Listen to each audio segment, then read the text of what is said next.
বৰ্তমান আমাৰ হোলি গীত পৰিবেশন কৰি আছে নানান দল আছে আমাৰ চাৰিওফালৰ পৰা আহি আমাৰ হোলি গীত বৰ্তমান প্ৰদৰ্শন হৈ আছে আৰু আমাৰ ইয়াৰ পিছতে আমাৰ গোঁসাই খৰুৱা হ'ব গোঁসাই দেউলত উৎসৱ লগতে আতচ বাজি আছে আৰু আমি এই দৌল উৎসৱটো বৰপেটাৰ আৰ্হিতে তাৰমানে আমি দৌল উৎসৱটো পালন কৰি আহিছোঁ আমাৰ কুমাৰীকটা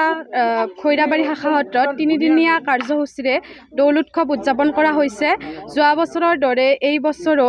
আমাৰ শাখা সত্ৰত দৌল উৎসৱ পালন কৰা হৈছে তিনিদিনীয়া কাৰ্যসূচীৰ প্ৰথম দিনা গন্ধ উৎসৱ পিছদিনা নাগাৰা নাম প্ৰতিযোগিতা নাচ গান সত্ৰীয়া হোলী গীত প্ৰদৰ্শন লগতে গায়ক আছে আমাৰ খৈৰাবাৰী শাখা সত্ৰত এই হোলী গীত প্ৰদৰ্শন কৰা হৈছে এই হোলী গীত উৎসৱটো আমাৰ সকলোৰে যাতে মন প্ৰাণ ৰঙিল হৈ পৰক এই উৎসৱটো ফাকুৱা উৎসৱ সঁচাকৈ কিন্তু ৰঙিল উৎসৱ বুলি কোৱা যায় গোটেই অসমবাসীক যাতে আমি এই ৰঙৰ উৎসৱটোৰে সকলোকে যাতে মন প্ৰাণ উৎফুল্লিত কৰিব পাৰোঁ